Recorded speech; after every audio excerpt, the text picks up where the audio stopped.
They called it junk. Not quietly, not behind closed doors. They said it in official memos. They said it in congressional hearings. They said it standing next to the plane itself, pointing at it like a used car with a cracked engine block. The Curtiss P-40 Warhawk. Heavy, slow, a ceiling so low it practically scraped the treetops while its enemies danced in the clouds above. The generals in Washington didn't bother to hide their contempt. When they needed to send planes somewhere that didn't matter, somewhere the outcome was already written, they sent the P-40S. And when a disgraced, half-deaf, retired Army colonel named Harlan Briggs asked for planes to build a volunteer air force in the jungles of Burma, they gave him the ones nobody wanted. They figured if the planes were going to burn anyway, they might as well be the ones nobody would miss. What they didn't figure on was Vance Rourke. In the fall of 1941, Vance Rourke was 28 years old and already running out of second chances. He had the kind of face that looked older than his years, not worn out, just serious. Sharp eyes that moved before the rest of him did. Hands that stayed steady when everything else was shaking. He had grown up in a small town in Georgia where the two acceptable careers were farming and leaving, and he had chosen leaving the moment he was old enough to sign his name on an enlistment form. The Navy had made him a pilot. That part worked out. The rest of it was more complicated. 3 months before the recruiter found him, Vance had been flying training exercises off the coast of Florida. Standard stuff. Altitude checks, formation drills, the kind of flying that made good pilots bored and bored pilots dangerous. On the last pass of the afternoon, with the sun cutting low across the water and the Atlantic stretched out flat and silver below him, Vance had pushed the nose down. Not because he had to, because he wanted to know where the line was. He pulled out 30 feet above the water. The wingtip cut a white scar across the surface. The wake of the plane scattered seabirds for half a mile. His commanding officer called it reckless. The review board called it insubordination. Vance called it useful information. They were working on his paperwork when the recruiter knocked on his door. The man didn't look military, no uniform, civilian clothes that fit a little too well. He sat down across from Vance in the base cafeteria, slid a single sheet of paper across the table, and let it sit there while he ordered coffee. $600 a month. $500 for every enemy aircraft, confirmed destroyed. Vance looked at the numbers. He looked at the recruiter. He did not ask about the mission. He did not ask about the enemy. He asked one question. When does the money get paid? The recruiter almost smiled. First of every month, direct deposit to whatever account you designate. Vance signed the paper before the coffee arrived. That was not the story he would tell his grandchildren. That was not the story that ended up in the newspapers, but it was the true one, and the older he got, the more he understood that the true ones are always the ones that sound the least heroic at the start. They shipped him to Burma on a transport that smelled like engine oil and old canvas. The briefing he received on the way over was sparse.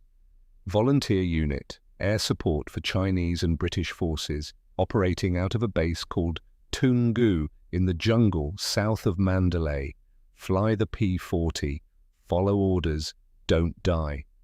What the briefing didn't mention was the enemy. The Japanese Mitsubishi A6M0 was not a plane, it was an argument, a proof of concept, a machine built to make every Western engineer rethink everything he thought he knew about aircraft design. The Japanese had stripped out everything that wasn't absolutely necessary. No armor plating behind the pilot, no self-sealing fuel tanks. They used an aluminum alloy so light it seemed impossible, a frame so delicate that looking at it wrong felt dangerous. The result defied physics on paper and proved it in the air. The Zero could turn inside anything the Allies were flying. It could climb almost vertically, hang in the air at the apex, and come back down on top of you, before you'd finished processing what just happened. American intelligence officers read the early reports and rejected them. Impossible, they said. An Asian nation building a fighter superior to Western technology. They called it propaganda. They called it wishful thinking from pilots who'd been outflown and couldn't admit it. They stopped calling it propaganda when the Zero started dropping American planes out of the sky. Vance didn't know the full picture when the transport touched down in Burma. What he knew was what he could see. The base at Toungoo was a collection of bamboo shacks and red dirt and heat so thick it had weight. The runway was mud. The maintenance bay was a tin roof held up by prayers and wooden posts. There was no radar, there were no spare parts. If a mechanic needed a fuel pump, he fabricated one or scavenged one from a wreck. The P-40S sat in a line at the edge of the field, olive drab, battered. Each one looked like it had already survived one war and wasn't confident about its chances in the next one. Vance walked the line slowly. He put his hand on the nose of the nearest one. The metal was warm from the afternoon sun. He felt the rivets under his palm. He thought about the $600 a month and wondered if he'd made a mistake. "You're touching it like you're not sure it's real." The voice came from behind him. Colonel Harlan Briggs was sitting in a folding chair outside the nearest shack, a cigarette burning toward his fingers, a cup of something dark balanced on his knee. He was 47 years old and looked like time had not so much aged him as carved him, deep lines across a face that had spent 20 years outdoors in bad weather, grey at the temples, one ear slightly lower than the other, the result of a surgery after a training accident. The ear that had cost him his career. Officially. "I'm assessing it," Vance said. "What's your assessment?" Vance looked back at the plane. Heavy, ugly, probably slow. "All correct." Briggs took a long drag. "And yet you signed the paper anyway." "The money was good." Briggs nodded, like this was the most reasonable thing anyone had said to him in months. "You're the third man this week who mentioned the money before the mission. You're all still here. The ones who led with patriotism are mostly gone." He stood slowly, the way men do when their knees have opinions. "Come inside. Briefing in 10 minutes." The briefing tent held 14 men and smelled like sweat and insect repellent. Briggs walked in and did not greet anyone. He picked up the official United States Army Air Force's flight manual from the table and threw it into the dirt. Nobody moved. "That book will get you killed. Every tactic in it assumes you are flying a competitive aircraft against a competitive enemy. You are not. Forget it." He turned to the chalkboard. What he drew did not look like a combat maneuver. It looked like a physics diagram. A line going up at an angle, a line going straight down, nearly vertical, numbers along the side, velocity, weight, gravitational force. The P-40 weighs nearly 9,000 pounds fully loaded. In a climb, that weight is a death sentence. The enemy will be above you before you break cloud cover. In a turn, same story. A Zero will be on your tail in 3 seconds if you give it the chance. He paused. In a dive, everything changes. He drew an arrow pointing straight down. A heavy object falls faster than a light one, not opinion, physics. When you point the nose of a P-40 at the ground and open the throttle, you are no longer flying. You are falling with intent. You will hit 400 miles per hour before the enemy pilot has finished deciding what to do about you. The Zero is built like a kite, beautiful, agile, lethal, and incapable of following you into a vertical dive without ripping its own wings off. He looked at the room. You will not dogfight. You will not try to outturn them. You will not try to outclimb them. You will climb high, find the sun, position above the enemy, and you will fall. You will fire for 3 seconds on the way through, and then you will use that speed to zoom back to altitude and do it again. If you deviate from this, I will ground you personally. A pilot in the back raised his hand. What if we lose the altitude advantage? Then you run. Speed buys distance. Distance buys time to climb again. Briggs set down the chalk. This is not a tactic for gentlemen.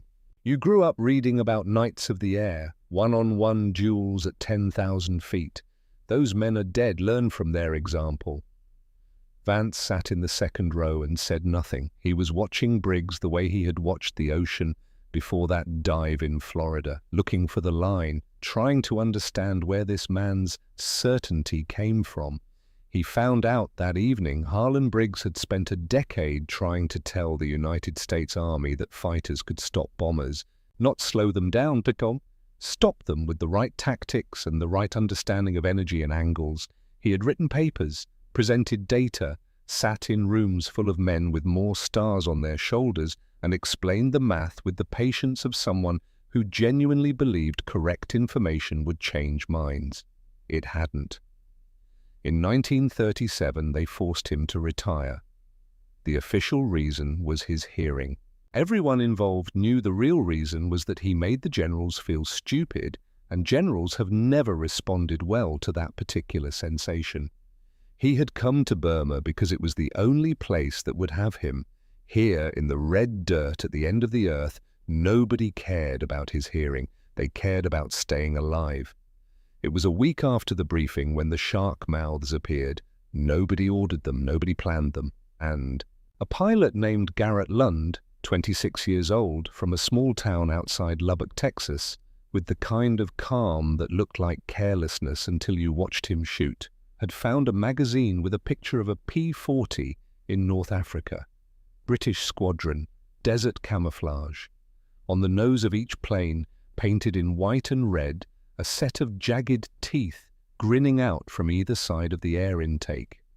Lund had time. He had paint. The math on how those things combine has never been complicated. By morning, 3 planes had teeth. By the end of the week, they all did. Vance had watched Lund do the work, watched him paint the white triangles, precise and even, the red tongue, the black outline, the air intake on the P-40 sat low under the propeller, a wide oval that already looked like a mouth, if you'd ever seen anything that wanted to eat something. The teeth finished the thought. Then Vance had taken the brush from Lund's hand. On the leading edge of the top row, he added 1 broken tooth. Chipped. Jagged at the edge, not because it looked better, because a perfect mouth belonged to something that had never been in a fight. He stepped back and looked at it. The plane looked like it had already survived something terrible and was looking for the thing that caused it. Briggs came by an hour later, stood in front of the finished plane for a long time without speaking. Vance watched from across the yard, waiting for the reaction. Briggs finished his cigarette, dropped it in the dirt, walked away. That night, alone in his bunk with the jungle noise filling the dark around him, Vance stared at the bamboo ceiling. He thought about the money, $600 a month, $500 per kill. He thought about the dive in Florida, 30 feet above the water, the line he'd been looking for. He thought about a 9,000-pound machine pointed straight down, building speed that nothing fragile and beautiful could follow. He was still there for the money. He knew that. He wasn't going to pretend otherwise, not to himself, not in the dark, but something else had started growing in the space next to the practical reasons, something without a clean name, something that felt, if he was being honest, a lot like the moment before the dive. That last second before the nose goes down and the horizon disappears, and there is nothing left in the world except the decision you already made. 3 weeks later, a network of farmers with radios picked up the sound of engines coming from the north. A red flare went up over the operations tent at Kunming. This was not a drill. Vance Rourke ran to his plane. The shark mouth grinned at him from the nose. He climbed in, strapped down. The Allison engine coughed twice and caught, and the sound of it filled the cockpit like a fist. He pushed the throttle forward. The wrong man in the wrong plane lifted off into the wrong war. And everything that was about to happen had been impossible, until the moment it wasn't. The morning of December 20th, 1941, the sky over Kunming was the kind of blue that makes you believe nothing bad has ever happened under it. Vance was at 12,000 feet when the Japanese formation came into view. He saw them before they saw him, which was the only advantage that mattered. 10 Kawasaki bombers in a V formation, steady and level at 6,000 feet, moving with the unhurried confidence of men who had never been challenged in this particular piece of sky. No fighter escort, no evasive maneuvering. They were flying parade routes. They had been doing it for years. There was no reason, from where they sat, to believe today would be different. Vance checked his gauges, checked his guns, looked down at the formation spread below him like a problem on a chalkboard. Briggs's voice was not in the cockpit, but it was in his head, calm and specific, the way right information lives in you once you've absorbed it rather than merely memorized it. Find the sun. Get above them. Don't fly. Fall. He keyed the radio, told his flight to hold position, then rolled the P-40 onto its left side and pointed the nose at the Earth. What happened next was not graceful. There is nothing graceful about a 9,000-pound machine in a vertical dive. The airspeed indicator spun past 200, past 300. The controls went stiff, like trying to turn a wheel set in concrete. The airframe vibrated from the nose back through the seat and up into his spine. The wind outside the canopy changed pitch from a whistle to something that sounded structural. He did not pull out. The formation grew in the windshield. He could see individual markings on the lead bomber, the red circle on the wing, the glass of the turret catching light. He pressed the trigger.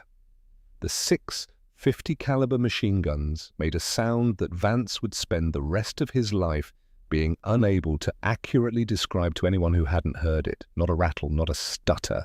A sustained tearing, like the sky itself was being opened along a seam.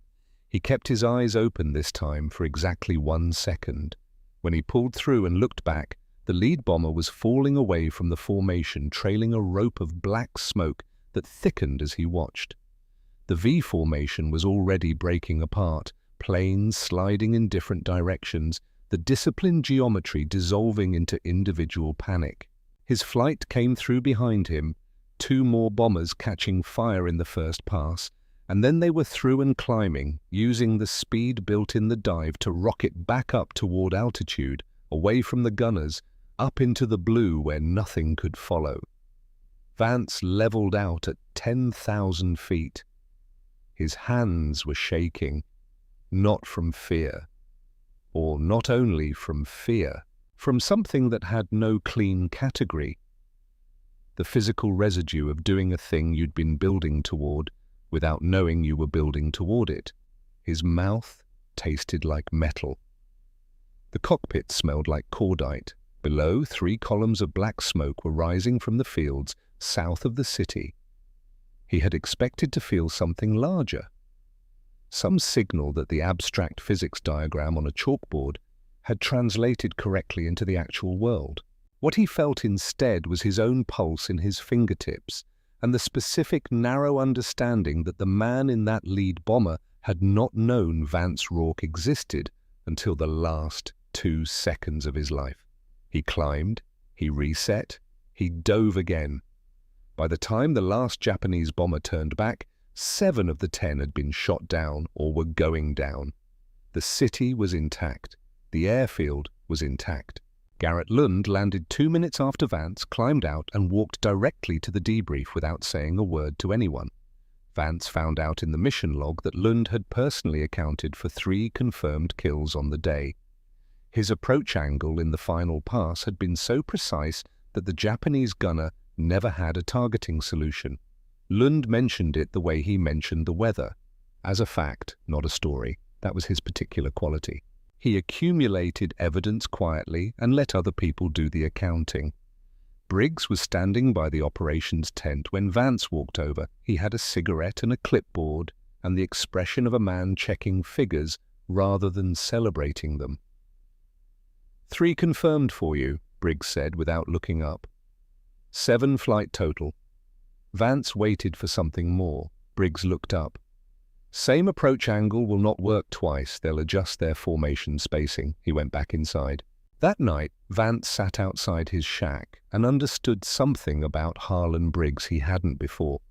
The man wasn't withholding celebration out of coldness. He was withholding it because celebration assumed the hardest part was over, and Briggs knew in the specific way that men know things they've earned the right to know that the hardest part had not yet arrived. 5 days later, it arrived. Christmas morning, 1941, Mingaladon Airfield, Rangoon. The heat on the tarmac was already thick enough to see by 7 in the morning. Vance had been awake since 4, carrying a fever that had started 3 days earlier and hadn't yet declared its full intentions. Not serious enough to ground him, serious enough to remind him every few minutes that the body keeps its own schedule regardless of what the war needs. Garrett Lund was 2 bunks over, grinding his teeth in his sleep as usual.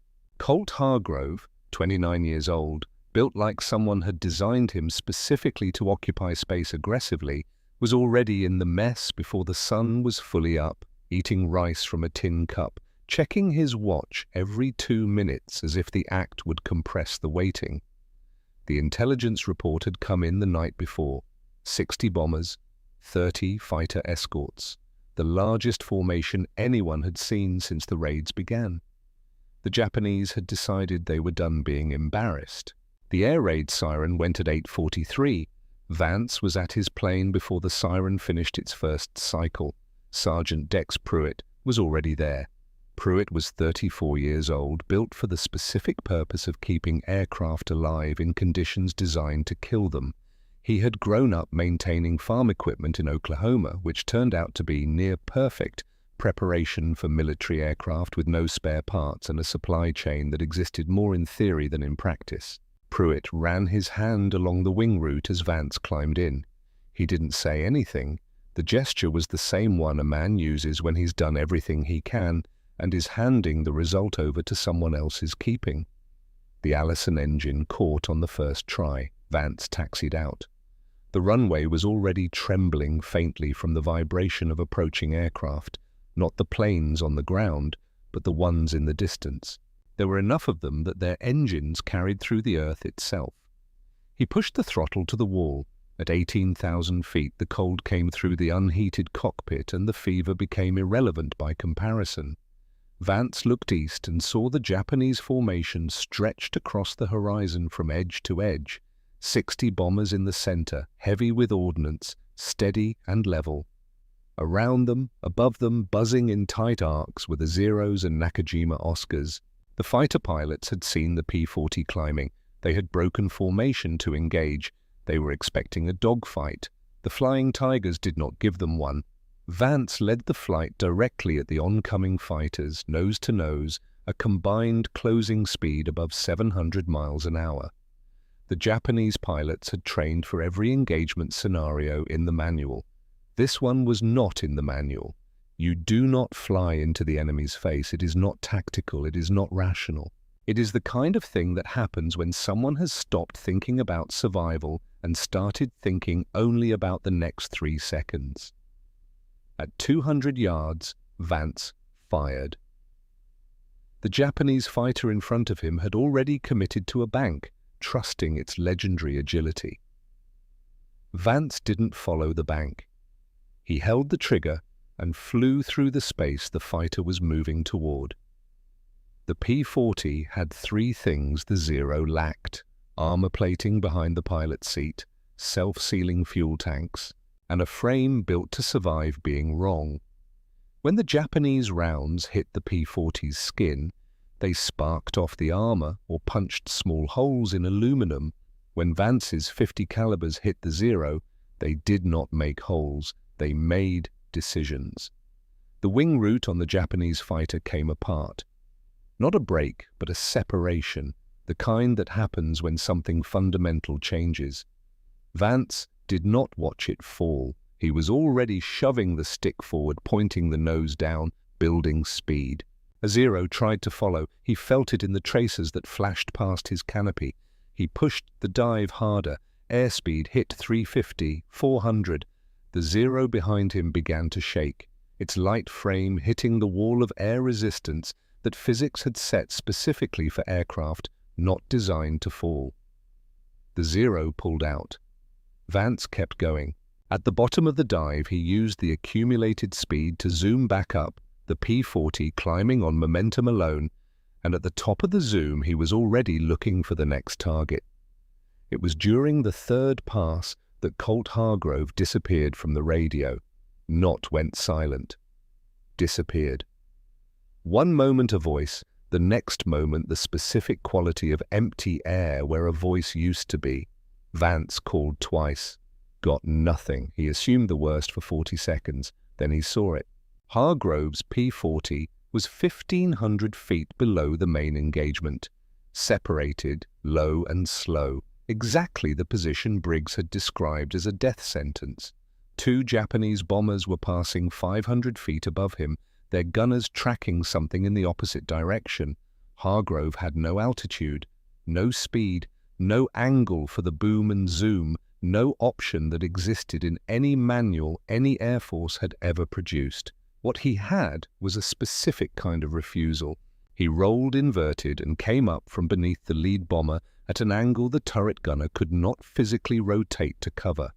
The belly of the bomber filled his entire windshield. He fired for 4 seconds, longer than Briggs had ever authorized, and when he pulled away, the lead bomber was coming apart from the inside, its payload detonating below in the jungle.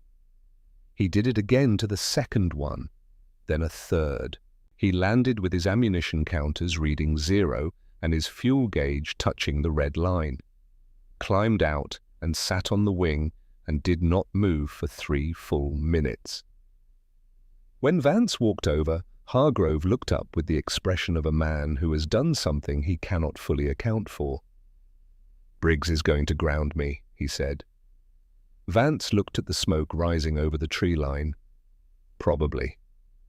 That evening, Briggs reviewed the mission logs. He found Hargrove's entry, read it twice, wrote 4 words in the margin.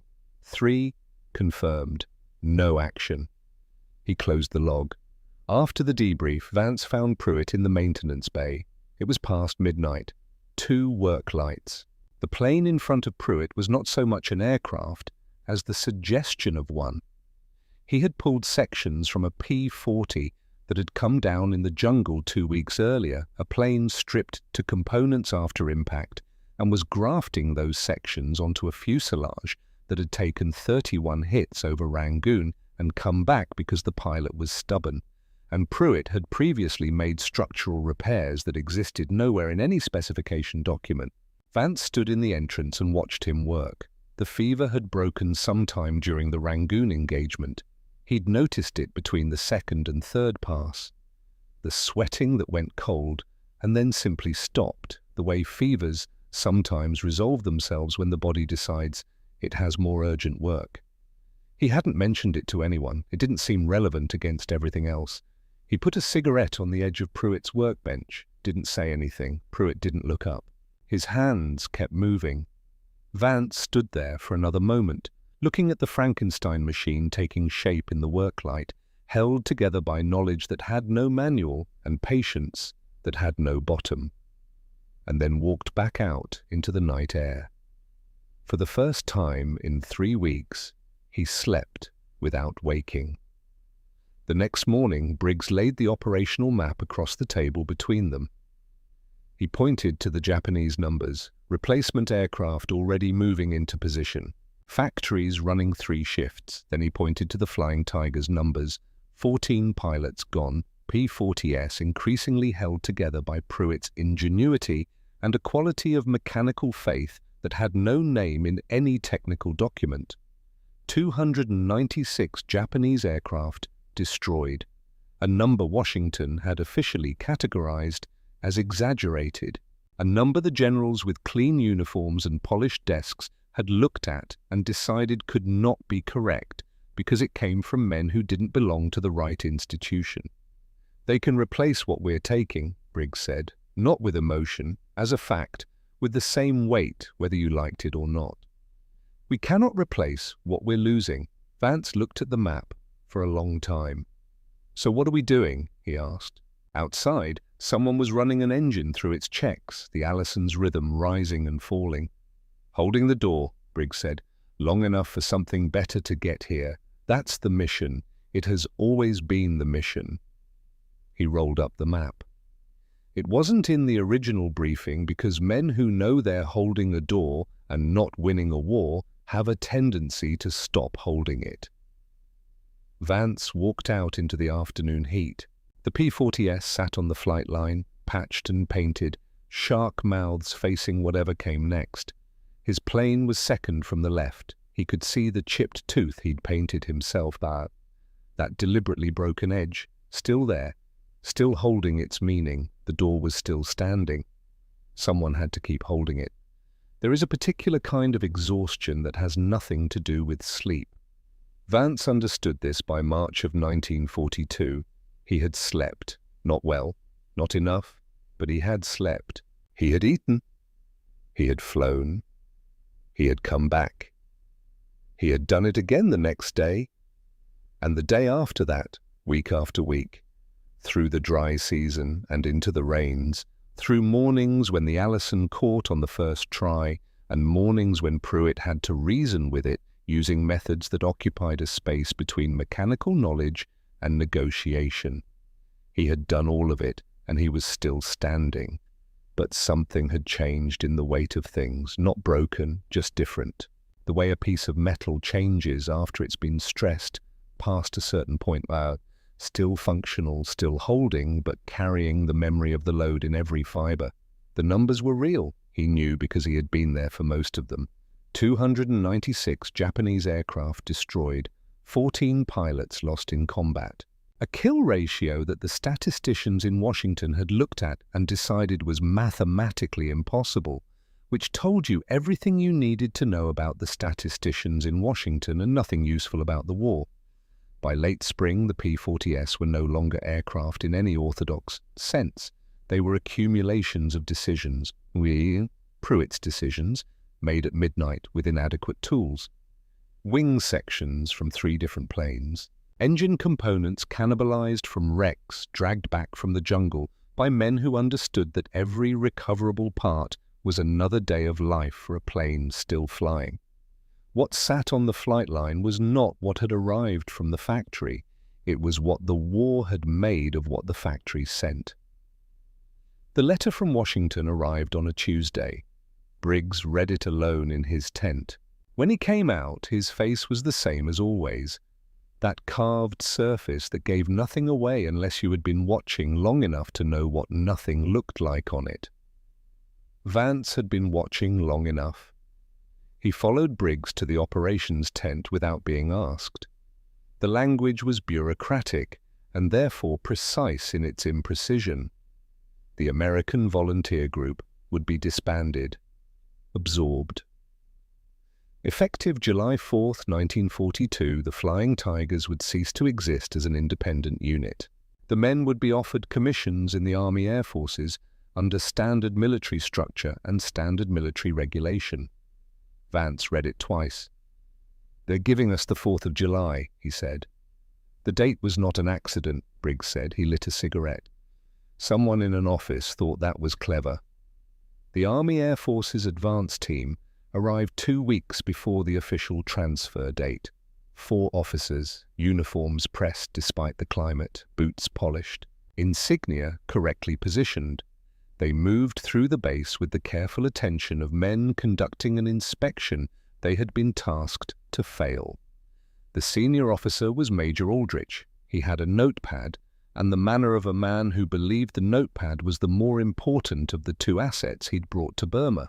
He looked at Garrett Lund, sitting on the wheel well of his P-40, eating from a tin cup, flight suit sleeves rolled past the elbow, top button missing since February, and wrote something on his notepad. He looked at Colt Hargrove, leaning against the maintenance bay wall in boots that had once been regulation and were now a creative interpretation of the category, and wrote something on his notepad. Then he looked at the P-40S themselves, at the patched wing sections and the mismatched paint and the shark mouths, faded and repainted and faded again, until they had the quality of something that had been through weather and come out, still meaning what they'd always meant. He wrote something on his notepad. These men need to be brought into compliance with standard uniform regulations before the transfer date, Aldrich said, addressing the air in front of him rather than anyone specifically. These men have been flying 3 missions a day for 6 months, Vance said. Aldrich looked at his notepad. Regulations exist for a reason. So does the war. Aldrich wrote something on his notepad. 3 days later, Garrett Lund was formally reprimanded. The specific infraction was failure to properly salute a superior officer.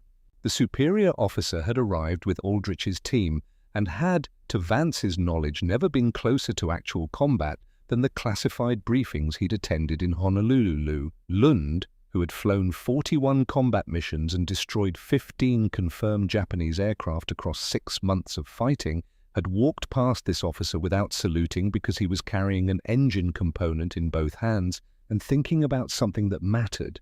Lund received the written reprimand in the operations tent.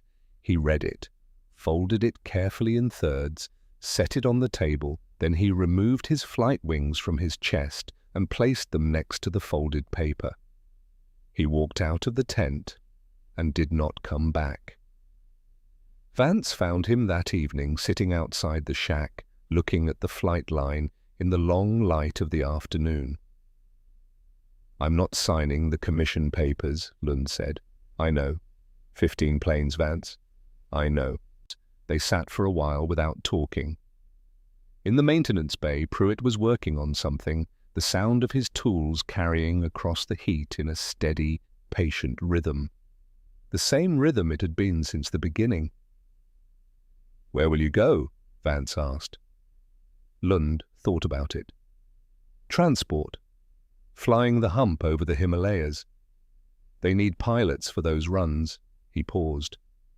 "At least nobody's going to write me up for my buttons at 23,000 feet. Colt Hargrove submitted his separation papers the following morning.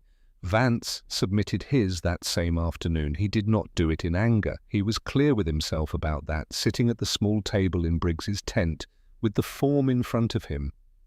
He had not come to Burma for the institution. He had not stayed for it. The institution had nothing to do with any of it. Not the dive over Kunming, not the Christmas morning over Rangoon, not the 3 seconds of sustained fire that had become the atomic unit of his entire understanding of what it meant to do something correctly under conditions designed to make correctness impossible. He signed his name, set down the pen. Briggs was sitting across from him, present in the particular way he was present when something was ending that he had known would end this way before it started. "You knew they'd do this," Vance said. "Not an accusation, a recognition."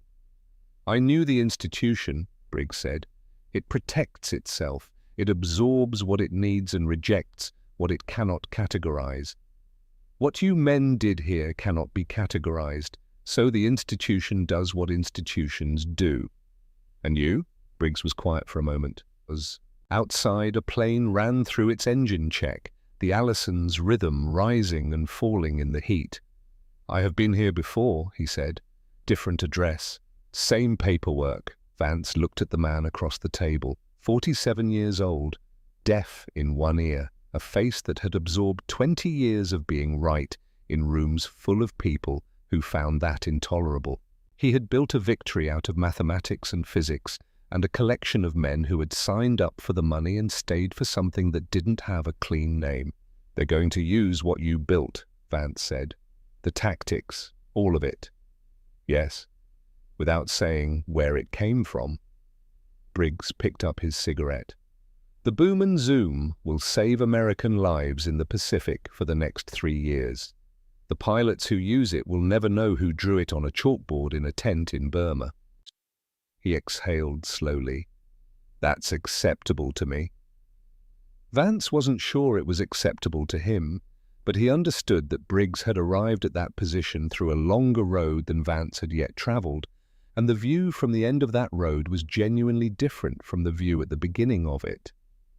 He stood, extended his hand. Briggs stood. He took it, held it for a moment longer than a handshake requires, that extra second that carries the weight of everything the words didn't say and weren't going to say, because some things spoken aloud lose something essential they retain in silence. Then he let go.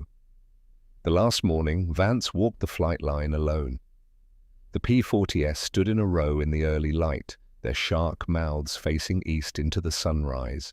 Up close they looked like what they were, machines kept alive past any reasonable expectation of their survival, patched and repatched, their paint worn down to layers that told the story of the months in the order they'd happened. Fresh paint over bare metal over welds that hadn't been in the original design. He stopped in front of his own plane, put his hand on the nose the way he had that first afternoon at Tungu, when the metal had been warm and he'd been trying to figure out if he'd made a mistake. The shark mouth grinned at him. The chipped tooth he'd painted himself was still there, that one broken edge he'd restored twice when mechanics tried to correct it, assuming it was damage rather than intention.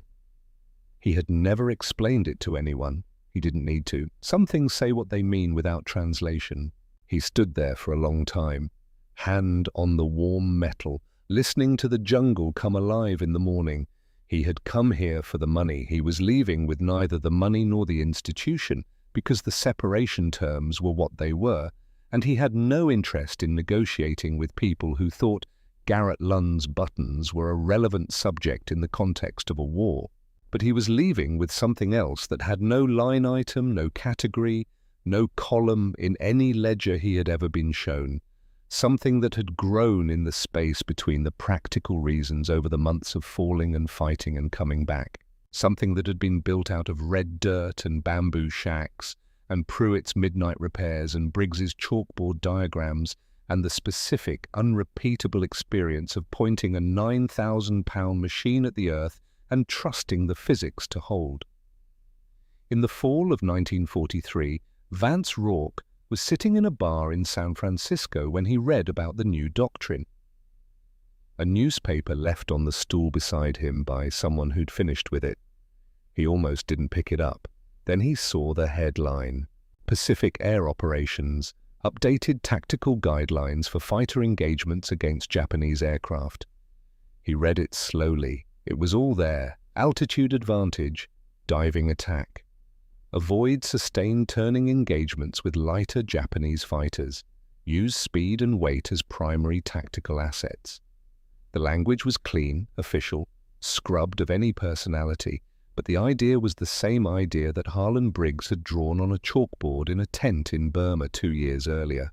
The same idea that had been wrong until the evidence made it undeniable, and then had become so obviously correct that nobody needed to explain where it came from. Briggs's name was not in the article. The Flying Tigers were not mentioned. Vance set the paper down, looked at his glass, sat with the bar noise around him and the city outside, and the fact, persistent and neutral, and finally, slowly, acceptable, that the world moves by absorbing what it needs and forgetting where it found it. He ordered another drink, did not make a toast, just sat with it. 6 months later, a letter arrived, postmarked from somewhere in Western China, no return address. Inside, a single index card. 2 sentences in Briggs's handwriting. The doctrine is spreading. It's working. No signature. Vance kept the card for 40 years. He didn't need to. He had memorized it the first morning. Some men leave behind statues. Some men leave behind tactics. The difference, he came to understand, is that tactics keep saving lives long after the statues have crumbled. There is no official order that explains why the shark mouth is on the A-10 Thunderbolt today. No memo, no directive.